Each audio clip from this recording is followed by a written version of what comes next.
Hi, and welcome to the Hole in the Head Storytime. I'm Andy, and I have a lot of old motorcycles.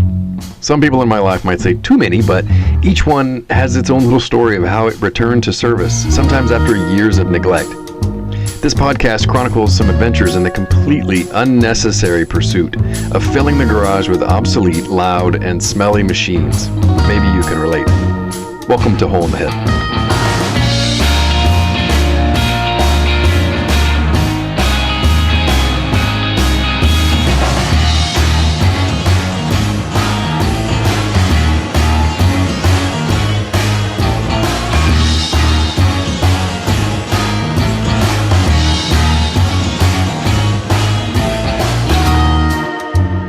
The first ride on a rebuilt bike is typically known as a shakedown ride, as in, if nothing falls off or leaks while vibrating on the road, that's a good sign. Today's story is a shakedown of sorts too. It's full of first times. Not only is it the inaugural episode of the Hole in the Head podcast, it's also the first story I ever wrote down. It's the first multi-state trip I took on a motorcycle, and it was the first time this bike had been on the road in more than 30 years. So let's gear up and hope for the best. BMW's iconic airhead motorcycles have one pretty distinct characteristic: an opposed twin-cylinder engine, the heads of which jut out from the sides of the frame over the rider's toes. From 1969, the Bayerische Motor and Werke Company relocated their assembly plant to Spandau in West Berlin and launched its new line of Boxer motorcycles, ultimately churning out the /5, 6, and 7 series of two-valve twins.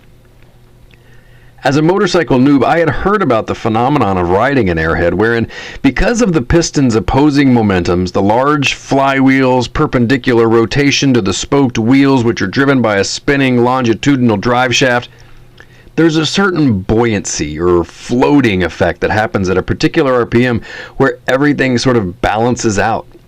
It may be that civilized sensation at speed that has earned the Boxer line its reputation as a gentleman's bike. Just have a look at Instagram to see how that's been adopted. So naturally, I added an alert to my Craigslist search, and the story of how I came to own my 1973 R75/5 came to be. I hope you enjoy it.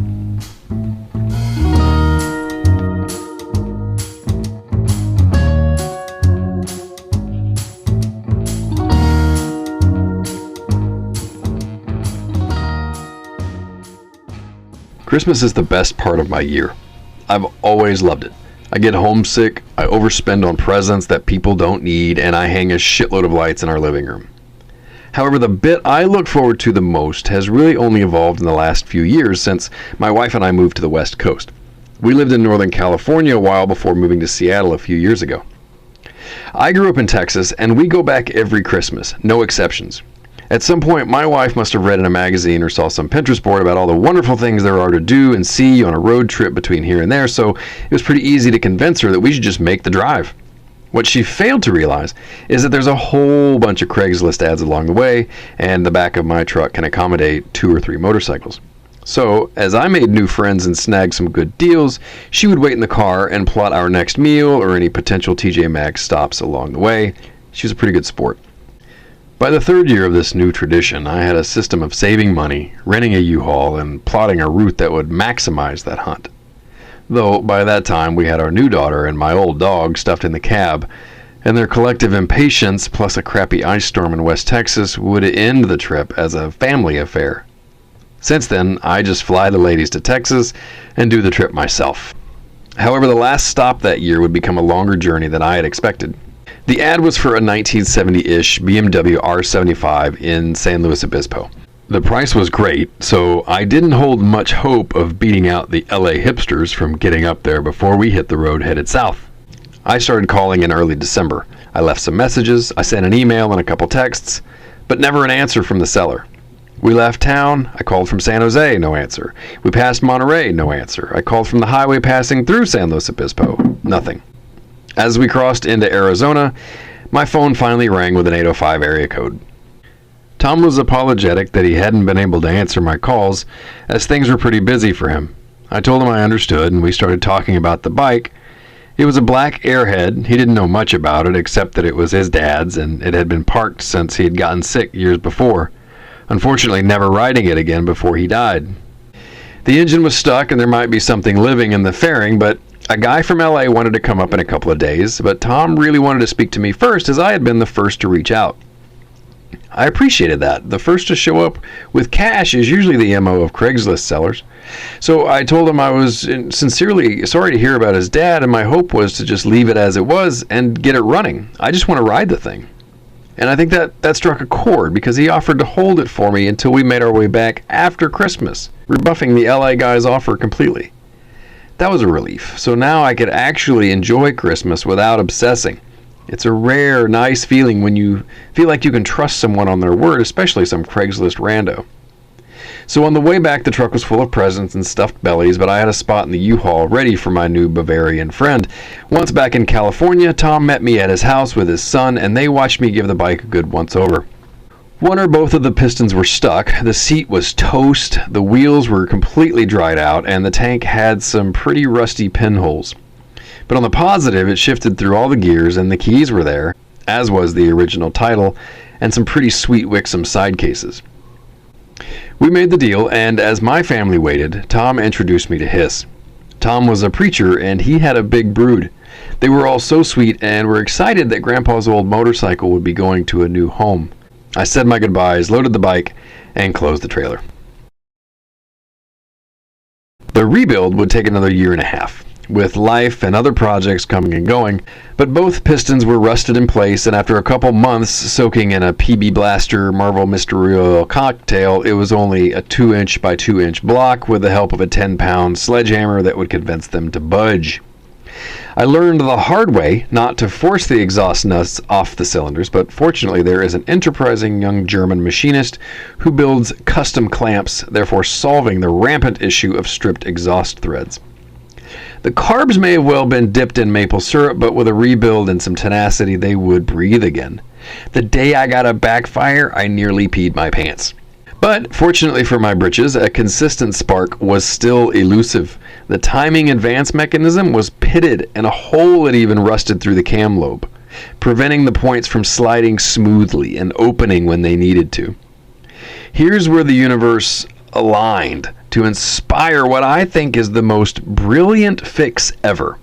One afternoon, my shopmate had stopped by with his girlfriend. She'd been stabbing these little tapioca balls in a plastic cup, bubble tea, apparently, with a big fat blue straw before she gave up and just tossed it in the trash. Now they got bored eventually of watching me try and futz with things, and they left. Then something occurred to me, and I ran over to that trash can. As it turns out, that big, thick blue straw is exactly the diameter of the cam lobe of an R75. I cut off an inch piece and slid it over the cam, covered the pitting in the hole, and voila.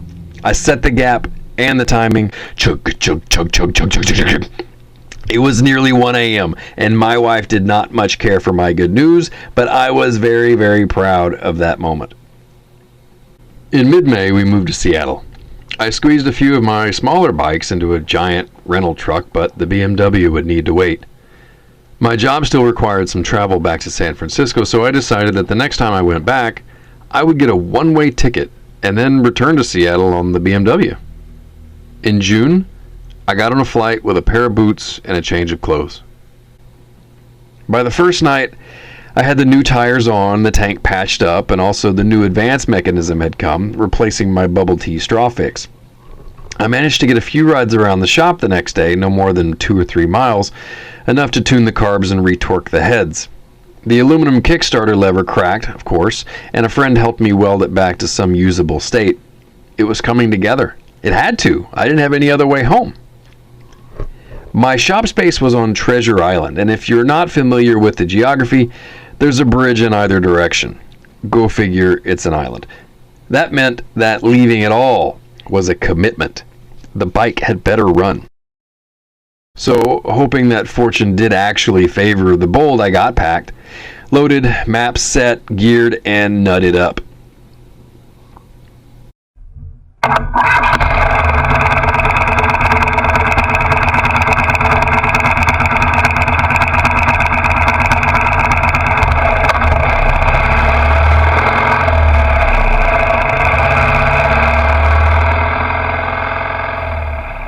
Day 1. I eventually pulled away after telling myself the bike needed to warm up. In truth, I was a little nervous and just stalling for time. I packed tools. The original BMW tool roll was intact, but I brought a socket, set, some zip ties and tape, etc. And the route was pretty simple, 80 to 505 to 5 all the way home. So as I threw my leg over the seat, my phone fell out of my pocket and shattered the whole face. Damn it. 25 miles into the 800-mile trip, the bike started to hesitate, missing once every few minutes at first, then increasingly to the point of nearly bogging down with any throttle. Unfortunately, that 25-mile mark from Treasure Island is right in the middle of the I-80 bridge connecting Crockett to Vallejo. Thankfully, I made it across the bridge to the little toll booth on the other side and cut across a lane or two to pull into the toll workers' little parking lot. This was actually pretty exciting. It was my first pit stop. I figured it was just fuel or timing. I could probably fix it. I removed the cover. Yes, BMW guys, I disconnected the battery first and adjusted the point gap. The points had somehow not been tightened all the way down and had apparently shifted. As I lay prying, a toll truck rolled over and I expected to be shooed away, but a big guy leaned out and chuckled. "That didn't sound too good coming over the bridge. You gonna get a Harley now?" I redeemed myself with a Harley guy when I reconnected the battery and the engine started right up. The next 2 hours were a breeze, propelled by 750 cc's of pride in my mechanical aptitude. At certain combinations of speed and RPMs, riding a boxer engine really does feel like floating. With my open bell mouth exhausts, it was pretty easy to imagine I'm flying some World War II Stuka through clouds of commuters and soccer moms. Then, in the middle of nowhere, i.e. around Willow, California, the sputter returned. I pulled over again, holding on to any shred of optimism. Under the forks again to see the point gap had somehow returned to too much. Not sure what that's about. So, final adjustment. Quick selfie, off again. Not only had I resolved this issue, I did it twice. These two unexpected stops and some looming weather made me decide to bunk just short of the Oregon border, so I called my wife to let her know how awesome of a time I was having, and I heard a bunch of voices. She was having pizza with our friends, and she made pie without me. The nerve. Day 2. Early rise. Beautiful morning. Easy start, and frankly, I looked really cool riding off on this fabulous example of a vintage BMW Airhead. For about 4 hours, this awesomeness held up. Sputter. Damn it. You stupid kraut bastard piece of I pulled into the little town of Cottage Grove, Oregon to see if there was a BMW shop or some sort of dealership, or someplace from which I could poach some new points, and I found a strategically located shade tree in a Taco Bell parking lot with an AutoZone across the street. Win, win, win. Under the forks, yada yada, I realized that the oil wick on the points plate was missing. The Dehmlow had actually ground down this little piece of plastic on the points, increasing the gap more and more and more and more. It turns out that that little oiled piece of felt is pretty important after all, kids. That'll do it. Fixed. Lubricate. Fix some more. Start it up. Oh, shit! If you've ever witnessed a failure, whether it's mechanical or just some dumb animal falling off of something, then you may recall that small moment where you see a thing transitioning from a state of balance and stasis to a state of being completely fucked. The feeling in your heart that all's okay, and that after your burrito, you're just going to get back on the road and continue being awesome, is shoved up your throat by your stomach and creates a panic and complete despair at the level of how fucked things have suddenly become. And that about sums up when I saw the arms of the timing advance unit open up to grab the wire that connects the points to the condenser and rip it out of its soldering point and wind itself up like that snug little burrito I just had. If you don't know what any of that means, it's just bad. Some stuff broke. Important stuff broke. So, What could I do? I walked across the parking lot, treated myself to some churros and a root beer. This is the adventure. What would Johnny Cash do? What would Han Solo do? You got this. I shed my gear, walked to AutoZone, maybe hummed The Man Comes Around. There's a lot of walking and humming for the next few hours. You can't really fault auto parts store employees for not knowing anything. They're trained to find any given part by a series of questions about the corresponding vehicle, like year, make, engine size, number of doors, etc. So I didn't have much hope of finding an obsolete part that would have been compatible with a 40-year-old motorcycle. Fortunately, I learned that my shady tree was more strategic than I thought. There was a Yamaha dealership right around the corner, so I hustled over, found a massive showroom of four-wheelers and dirt bikes. But it didn't look like they had a real focus on European motor parts. However, there was a nice-looking someone's mom behind the counter. Do you have any ignition points? What kind? Any kind. No, sorry. Okay, do you have a soldering iron? She said, I think so. Hang on. Hope! My poor little points were so bent and abused, but they may just be convinced to hold out a bit more. She came out from behind the counter and I followed her to the side of the showroom, which was opposite from what looked like where the shop area was, but I just followed the nice lady through some double doors and into a very noisy room filled with a giant pile of dirt. I mean it, a great big pile of dirt. Literally a 10-foot mound of brown earth with some little flags on top. And then suddenly the source of all the noise revealed itself as this tiny little RC car jumped over the top of the pile between the little flags and rallied around the corner. It was a room as big as the Yamaha showroom dedicated to RC rally cars. A booming robotic woman's voice started talking about lap times, and a bunch of teenagers were whooping from the top of a platform that overlooked that giant pile of dirt. I asked the woman, is this for real? She just smiled and led me to the back of the room and a long wooden table that housed 5 or 6 electronics workstations with legit soldering irons and wires and those little solder suckers and everything. It turns out that yes, they have a soldering iron, and so she turned to a gaggle of adolescents and said, Mark, can he use one of the soldering irons? That gaggle parted, and Mark, presumably the king of the local RC nerd teenagers, said, sure. And I got the feeling that he was really curious to see how many times I'd burned myself using their super upgraded kit.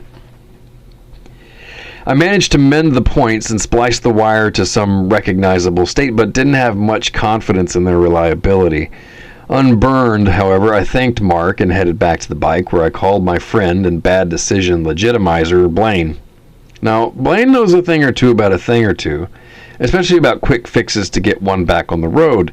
He seemed to recall Volkswagen or Porsche points would work in a pinch, but Google was failing us in the moment to confirm a specific year or make.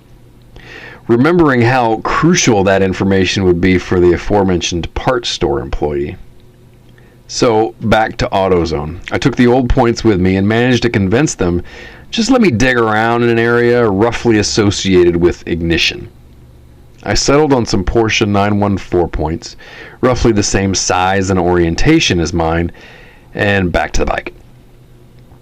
Now, every solution has the potential for creating new problems, and in such spirit, I realized that the points plate would need to be drilled out to accept these beautiful new Porsche points. The existing mount hole was for stock BMW points and would not allow for the gap to be set correctly with these new ones. So back to Yamaha. I made friends with the shop guys. They could tell my day was not going according to plan.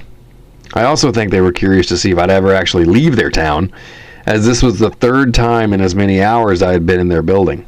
They let me use a drill and some bits to modify the points plate. Close enough would count, and I could make up the difference when I set the gap.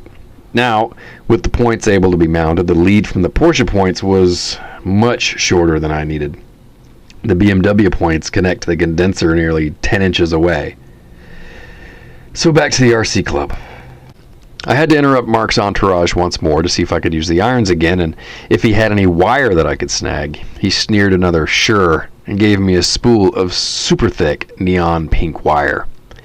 A snip, solder, heat shrink, crimp, and I would have the best looking ignition setup ever to grace a Beamer's belly. Back to the bike. I'm so proud of that pink wire. The plates went on, the gap set perfectly, and I tucked my hot pink lead safely away from the foul arms of the timing unit. When the bike started up, I couldn't help but smile with pride. I wanted to call someone. I was very aware of my luck, and I'm extremely grateful to the hot four-wheeler mom, RC Mark, and all the Yamaha shop guys. Thank you. I geared up and took off, and then about 100 yards down the road, another goddamn sputter. I'm defeated. I was done. This is too much to do. It's starting to rain. It's getting dark. A storm's coming, and the RC Club is about to close. What is it? Did I not solder it? God, I'm screwed. I can't fix this. I'm gonna die here. I'm gonna die here in cottage. Oh, I didn't turn the fuel on. No sweat. Day 3. If anything had gone wrong on this last stretch, I may have just given up and called AAA or taken up residence wherever I happened to be. Fortunately, a few hours of crappy weather and traffic were just a nuisance compared to the trials of the previous day. Tacoma, Boeing, stadiums, the lake. I pulled into my driveway, shut off the engine. My hands were numb from cold and vibration, and I wonder now if my new neighbors were watching me as I stared at this old black motorcycle in the driveway, still in my helmet and gear. I made it home. This was the longest trip I had ever taken on two wheels, and certainly on the oldest vehicle I had ever owned.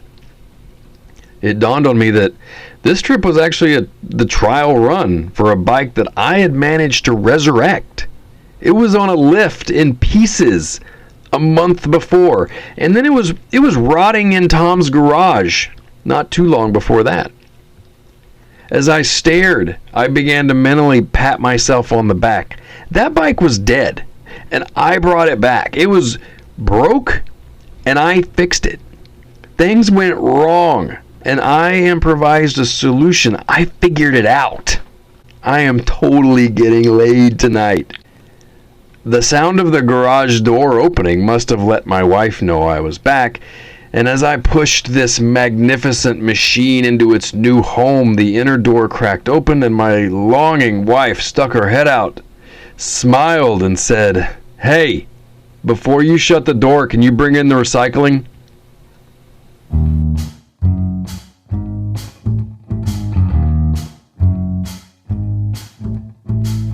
And that's the truth.